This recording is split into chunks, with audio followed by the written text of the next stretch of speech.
Magandang araw mga kaibigan. Pag-usapan natin ngayon ang pagsasalpukan o pagbangayan ng mga retired PMA generals.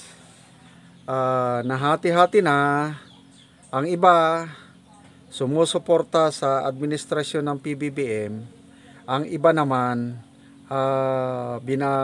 kinukontra o may panawagan tungkol sa corruption, may mga petition.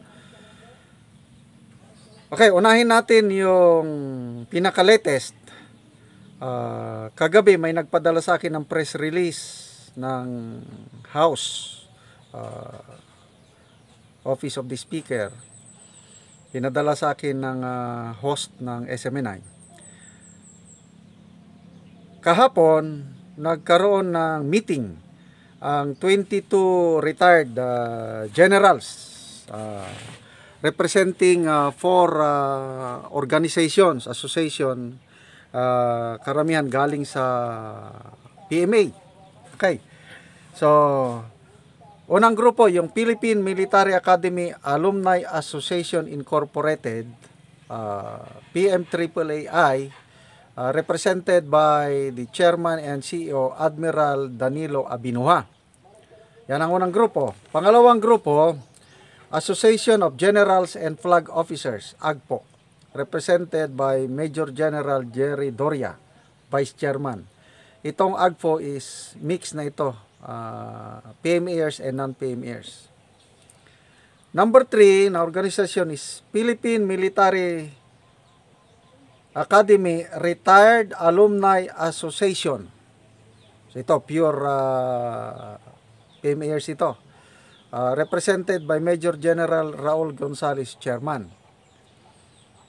Pangapat, yung National ROTC Alumni Association o NARAA, represented by Major General Marlo Salazar, ang Vice President. So itong 4 na asosasyon nag-declare ng suporta sa administrasyon ni PBBM and of course to the House leadership. So yun, meeting daw kahapon nangyari. Nauna nito, a group of 23 retired PME generals nagpadala o nag-post ng letter addressed to the President na nananawagan sa gobyerno na imbestigahan ang mga nangyayaring plunder o corruption sa ating bansa, kabilang na dyan sentro ang nangyayari sa Kongreso. So, different classes, wala silang asosasyon na dinadala itong nagpetisyon sa Pangulo. Different classes, ano? Basahin ko lang yung mga, basta na-i-vlog ko na ito kanina. So itong petition na parang bumabatikos, kumukontra sa administrasyon ni PBBM, na i-post sa largest Viper group ng PMA graduates noong December 30. So 23 retired generals na ang nakapirma. Basta nananawagan ng yung corruption na nangyari pa yung panahon ni Napoles, yung fertilizer scam. Maraming senador, I think 20 senators and 100 congressmen ang na-involved. So gusto ng grupo ng 23 retired generals imbestigahan. Tapos, nanawagan sila na i-stop ng korupsyon in all levels of government, sabi nila. Kasi around 20% daw sa ating annual budget wawaldas sa korupsyon. So, nanawagan sila na itigil na yung pag-release ng pork barrel funds or extraordinary expenses, pag-release ng unprogrammed expenses, bawasan yung confidential intelligence funds, yung dapat ang gobyerno magtipid dahil hindi tayo mayaman, sabi ng petisyon. Tapos nanawagan itong grupo na ito, yung tong petisyon, na itigil ang implementation ng Maharlika Investment Fund dahil alanganin daw, hindi sound investment ang Maharlika. So, basta itong petisyon na ito ng 23 retired PMAers, karamihang reklamo is Kongreso. Kasi sinite nila ang isang article sa Biz News Asia noong 2013 nata yun, na Congress is yan ang big syndicate in the Philippines according to that article ng Biz News Asia, at ang Kongreso ang number 1 sa gabal sa pag-unlad sa ating bansa. So dahil nauna ito, no, December 30, ito parang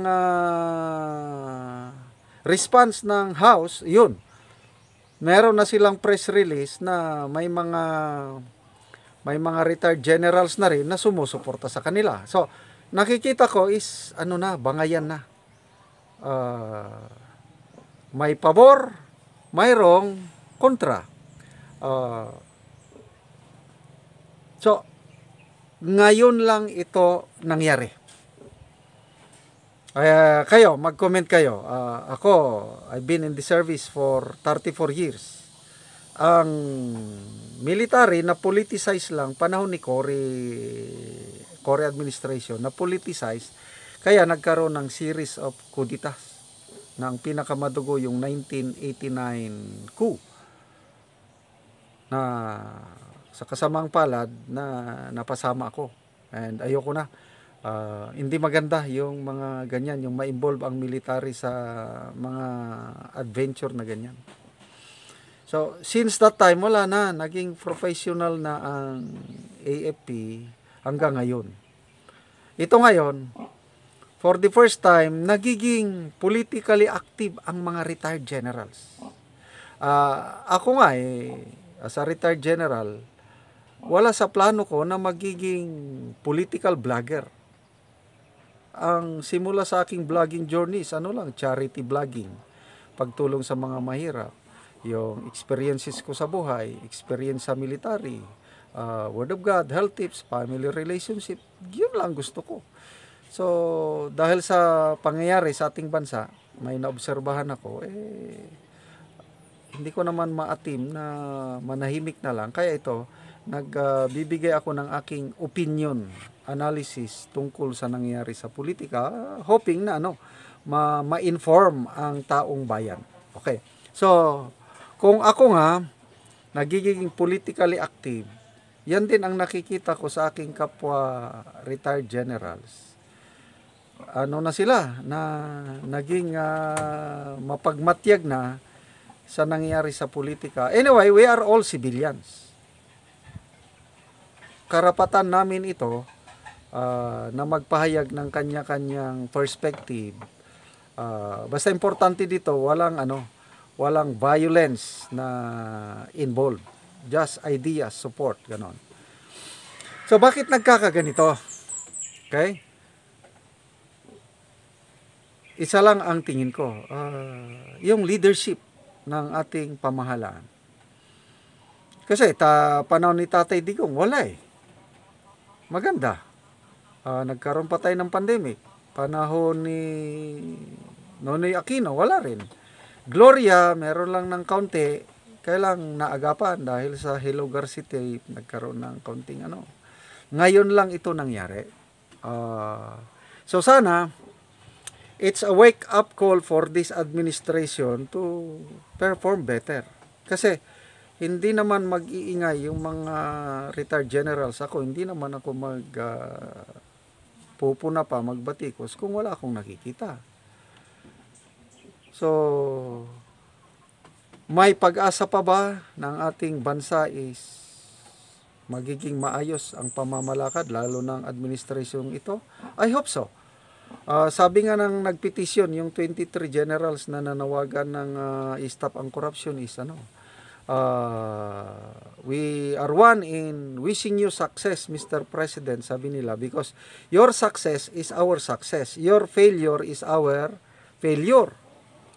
So, ganon din ako.